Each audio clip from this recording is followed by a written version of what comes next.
ಭಾರತೀಯ ಜನತಾ ಪಾರ್ಟಿ ರೈತ ಮೋರ್ಚಾ ವತಿಯಿಂದ ಈಗಾಗಲೇ 28 ಜಿಲ್ಲೆಗಳಲ್ಲಿ ರೈತ ಪರ ಹೋರಾಟವನ್ನು ಮಾಡಿದೆ.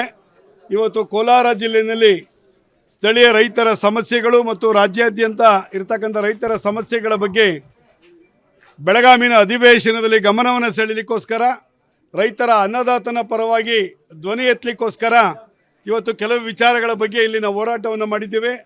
ವಿಶೇಷವಾಗಿ ಕಬ್ಬು ಬೆಳೆದ ರೈತ ಸಂಕಷ್ಟದಲ್ಲಿದ್ದಾನೆ.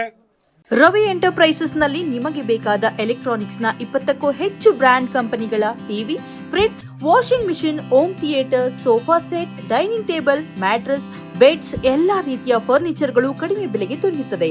ಹಿಂದೆ ಭೇಟಿ ನೀಡಿ ಕೋಲಾರದ ಸಂಗೊಂಡಳ್ಳಿ ಬಳಿ ಇರುವ ರವಿ ಎಂಟರ್ಪ್ರೈಸಸ್ ಮತ್ತು ಬ್ರಾಹ್ಮಣರ ಬೀದಿ, ದೊಡ್ಡಪೇಟೆ, ಕೋಲಾರ.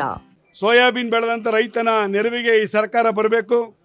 ವಿಶೇಷವಾಗಿ ಚಿತ್ರದುರ್ಗ, ಬಳ್ಳಾರಿ ಮತ್ತು ಕೊಪ್ಪಳ, ರಾಯಚೂರು ಭಾಗದಲ್ಲಿ ಈರುಳ್ಳಿ ಬೆಳೆದಂಥ ರೈತ ಕಣ್ಣೀರಾಗ್ತಾ ಇದ್ದಾನೆ. ಈಗಾಗಲೇ ಹಳೆ ಮೈಸೂರು ಭಾಗದಲ್ಲಿ ರಾಗಿ ಒಕ್ಕಣೆ ನಡೀತಿದೆ, ಖರೀದಿ ಕೇಂದ್ರ ಇನ್ನೂ ಪ್ರಾರಂಭ ಮಾಡಿಲ್ಲ. ಕೋಲಾರದಲ್ಲಿ ಟೊಮೊಟೊ ಬೆಳೆದಂಥ, ರೇಷ್ಮೆ ಬೆಳೆದಂಥ ರೈತನಿಗೆ ನೆರವಿಗೆ ಈ ಸರ್ಕಾರ ಬರಬೇಕು ಅನ್ನತಕ್ಕಂಥ ಒತ್ತಾಸೆಯಿಂದ ಇವತ್ತು ಭಾರತೀಯ ಜನತಾ ಪಾರ್ಟಿ ಕೋಲಾರ ಘಟಕ ರೈತ ಮೋರ್ಚಾ ವತಿಯಿಂದ ಈ ಒಂದು ಹೋರಾಟವನ್ನು ಹಮ್ಮಿಕೊಂಡಿದ್ದೀವಿ. ಈ ತಕ್ಷಣವೇ ವಿಶೇಷವಾಗಿ ನೆರೆಹಾವಳಿ ಸಂದರ್ಭದಲ್ಲಿ 2009-10ರಲ್ಲಿ ಕೇಂದ್ರ ಸರ್ಕಾರದ NDRF ನಾಮ್ಸು 6,800 ರೂಪಾಯಿ ಇತ್ತು. ಯಡಿಯೂರಪ್ಪನವರು 13,500 ರೂಪಾಯಿ ಪರ್ ಹೆಕ್ಟರ್ಗೆ ಬಿಡುಗಡೆ ಮಾಡಿದರು. ಕೃಷಿ ಭೂಮಿಗೆ, ನೀರಾವರಿ ಭೂಮಿಗೆ 13,000 ಇತ್ತು, 18,500 ರೂಪಾಯಿ ಹಣವನ್ನು ಪರ್ ಹೆಕ್ಟರ್ಗೆ ಬಿಡುಗಡೆ ಮಾಡಿದರು. ಇವತ್ತು ಈ ಸರ್ಕಾರ 2025-26ರ ಅವಧಿಯಲ್ಲಿ ಕೇವಲ 6,200, 6,300 ರೂಪಾಯಿ ಕೊಟ್ಟು ಇವತ್ತು ರೈತನ ಮೂಗಿಗೆ ಬೆಣ್ಣೆಯನ್ನು ಸವರಿ ರೈತನಿಗೆ ದ್ರೋಹವನ್ನು ಮಾಡಿದೆ.